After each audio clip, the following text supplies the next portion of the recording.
मैंने देखा टिड्डियां आएंगी, मैं आत्मा में देख रहा हूं, फसलें खराब करेंगी। फसलों को हो रहा है। पत्तियां और पौधे खाने वाले ये कीड़े खेतों में लगी रबी की फसलें तेजी से चट कर रहे हैं। 2022 जैसे खत्म होगा, फिर से एक लहर आएगी। और अभी आप न्यूज में सुन रहे हैं, और बहुत सारे लोगों को 2023 में प्रॉब्लम आएगी।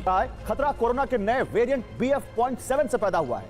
कोरोना का ये सबसे लेटेस्ट वेरिएंट इस हाहाकार मचा रहा है। जिनके पास सोना चांदी होगा, उसका व्यापार अच्छा होगा, याद रखना।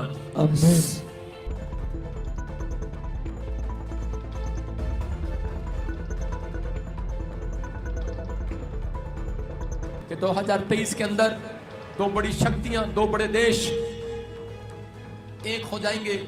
एक लेडीज होगी और एक जेंट्स होगा, और आप देखेंगे वो पूरी दुनिया के ऊपर एक शासन की तरह मंडलाएंगे। बहुत सारे लोग कि आने वाले दिनों में भारत में कई कूटनीतिक आतिशबाजियां होने वाली हैं। G20 सम्मेलन की पहली बड़ी बैठक के लिए भविष्यवाणियां, मैं आज आपको 5 भविष्यवाणियां दे रहा हूं। आप फिर से देखेंगे 2023 में ये पूरी होंगी। अबनबा शबनबा बनबा शबनबा बनबा शबनबा, पूरे वर्ल्ड के अंदर आप सुनेंगे। मैं आत्मा में देख रहा हूं, प्रभु ने मुझे आज सुबह 4 बजे ये भविष्यवाणियां दी। पवित्र आत्मा का धन्यवाद हो।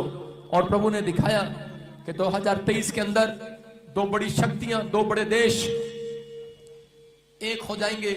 एक लेडीज होगी और एक जेंट्स होगा, और आप देखेंगे वो पूरी दुनिया के ऊपर एक शासन की तरह मंडलाएंगे। बहुत सारे लोग जब परमेश्वर से दुआएं करेंगे, उनका शासन टूट जाएगा। आमीन। मैं कह रहा हूं कि बहुत सारे देश इकट्ठे होकर एक करेंसी बनाएंगे। बहुत सारे लोगों को महसूस होगा कि दिखाई देगा उनको 2023 के बाद, 24-25 के बाद, आपके आने वाले समय में 2030, मैं कह रहा हूं कि बहुत सारे लोगों को पता लगने लगेगा। मैंने कहा था कि 5 करेंसियां एक हो जाएंगी। 5 करेंसियां, फिर कह रहा हूं कि आपकी करेंसियां, 5 देशों की करेंसियां एक हो जाएंगी। मेरी बात को अच्छी लगे या ना लगे, लेकिन मैं 2021 से बोल रहा हूं। आत्मा खैर है, मैंने ऐसे देखा अभी, और मैं देख रहा हूं ऐसे आत्मा में कि बहुत सारे लोगों ने सुना 2023 पूरी दुनिया के अंदर अच्छा नहीं है। लेकिन आज मैं प्रार्थना कर रहा हूं, जो लोग परमेश्वर से भक्ति करते हैं उनके लिए आनंद भरा आएगा यीशु मसीह के नाम से। आप सुनेंगे, मैं कह रहा हूं कि भविष्यता अच्छा नहीं लगता भारत के देश के अंदर। मैंने पहले भी कहा था कि 2020 में, 2019 में कि कोरोना आएगा, और 21 में भी कहा था कि 2022 जैसे ही खत्म होगा, फिर से एक लहर आएगी। और अभी आप न्यूज में सुन रहे हैं, और बहुत सारे लोगों को 2023 में प्रॉब्लम आएगी। मैंने देखा टिड्डियां आएंगी, मैं आत्मा में देख रहा हूं, फसलें खराब करेंगी। और आप यूक्रेन के अंदर आप सुन रहे हैं, फ्रांस के अंदर मैं देख रहा हूं, ऐसे रूस के अंदर, ताइवान के अंदर, जगह जगह पर आप सुनेंगे कि युद्ध शुरू हो जाएंगे। कुछ लोग युद्ध करेंगे, लेकिन वो परमाणु बम में बदल जाएगा, वो तीसरी लहर में बदल जाएगा, तीसरा युद्ध में बदल जाएगा। जब पिछले साल नहीं हुआ वो होगा। महंगाई फिर आसमान को छुएगी। लेकिन बहुत सारे लोग जिनके पास सोना चांदी होगा, उसका व्यापार अच्छा होगा, याद रखना। आने वाला समय आपके लिए सोने चांदी का, चांदी सोने से महंगी हो जाएगी। ये आने वाले 1.5 साल के अंदर प्रॉफिट की बात समझ में आएगी। आपको जर्मनी से, यूरोप से ऐसे किस्से सुनने को मिलेंगे। परमेश्वर ऐसा कुछ करने के लिए जा रहा है। अपने लोग जो बहुत सारे लोग अपने आप को तुच्छ समझते हैं, परमेश्वर उन्हें ऊपर उठाएगा। जो मेरी बात को समझ रहे हैं, जो विश्वास करना, आत्मा कहता है अक्सर हमसे ये वचन के द्वारा और एक प्राकृतिक आपदाओं के द्वारा और सांसारिक रीतियों के द्वारा और हमारे ही द्वारा, वो कानून हो या पार्लियामेंट हो या कानून व्यवस्था हो या किसी भी ओहदे पे हो, या देश की हर एक प्रकृति क्यों ना हो, वह हर एक बात हमें सिखा रही है। अगर हम इस चीज़ को नहीं जानेंगे तो हम परमेश्वर के होने के बाद भी परमेश्वर के नहीं कहलाएंगे। ये हमारी कमियां हैं कि आज हम ईश्वर को जानते कब है, जब हमारी नीड होती है, जब हमारी आवश्यकताओं की हमें बहुत ज़्यादा ज़रूरत होती है, तो हम परमेश्वर के वचन के पास जाते हैं, उसकी आराधना करते हैं, उसकी स्तुति करते हैं। और जब वचन हमें अपने पास लेके आता है तो हम उसे नहीं देख पाते। इसी तरह वचन देखो, आप कहीं संकेत आपको इस तरह के मिलेंगे, कहीं तूफान आ रहा है, कहीं बाढ़ आ रही है, कहीं जलजला आ रहा है, कहीं भूकंप आ रहे हैं, आप इस चीज़ को अनदेखा ना करें।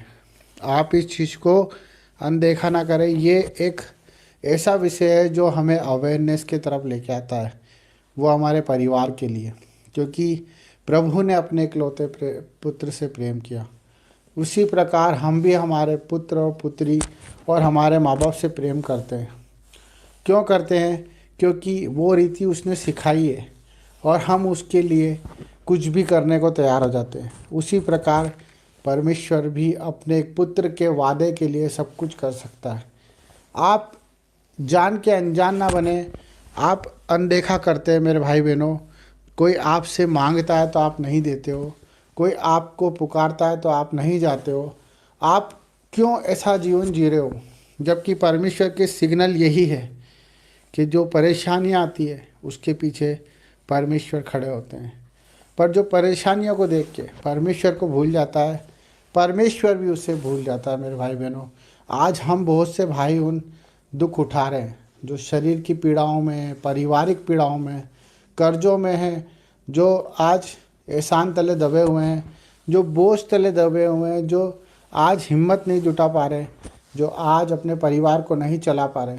ये सब बातें प्रकृति के रूप में हमें सिग्नल देती है, जो परमेश्वर के वचन के द्वारा हमें, जिस तरह से एक पुलिस वाला आराधना करता है, जिस तरह से एक पार्लियामेंट के अंदर चीख चीख कर एक संविधान के लेकर, एक संविधान को लेकर, एक न्याय को लेकर परमेश्वर की जीविता का प्रमाण देता है, और इसी तरह परमेश्वर की प्रकृति भी उस चीज़ का प्रमाण देती है। जब नदी नाले सूख जाते हैं, जब आकाश काला हो जाता है और चंद्र ग्रहण होता है और सूर्य उदय होता है और पंछी आकाश में इधर से उधर होते हैं, जिन पे कोई बंधन नहीं है, जिन पे कोई बंधन नहीं है, वो कोई देश को नहीं जानते, वो कोई जात नहीं जानते, कोई समाज नहीं जानते, वो सिर्फ परमेश्वर की हमें सिग्नल देते हैं, वो परमेश्वर की क्रियाओं को हमें समझाते हैं। पर हम भूल जाते हैं कि हम इस सृष्टि में ईश्वर के भरोसे आए हैं।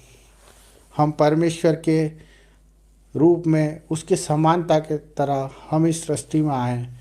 हम जिस दिन अपनी फ़िक्र करना छोड़ देंगे, जिस दिन हम दूसरों की फ़िक्र करना शुरू कर देंगे, उस दिन आपको परमेश्वर की हर एक बात सुनाई भी देगी और दिखाई भी देगी। हमें अपने दर्दों को, अपने दुखों को आज अपने जीवन से निकाल के फेंकना है। हमें उनका महत्व ख़त्म करना है।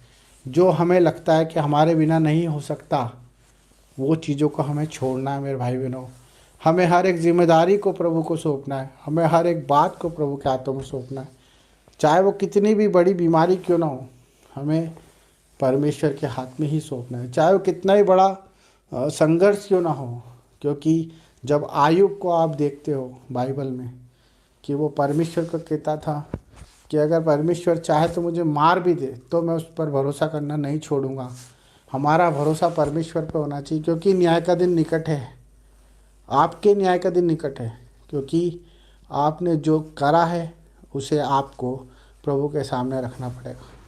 इसलिए मन फिराओ, पश्चाताप करो, प्रभु के करीब आओ, दुआएं करो, प्रार्थना करो। इसी से बचोगे, हर एक परेशानी से, हर एक तकलीफ़ से, कर्जों से, बीमारियों से। जब आप मन फिराओगे और अपनी गंदी आत्मा को छोड़कर परमेश्वर की पवित्र आत्मा को स्वीकार कर लोगे, यही सच्चा परमेश्वर हमसे चाहता है कि आप आपकी फ़िक्र छोड़ दें और परमेश्वर की प्रार्थना दुआ में लग जाएं और उसके कामों को करें।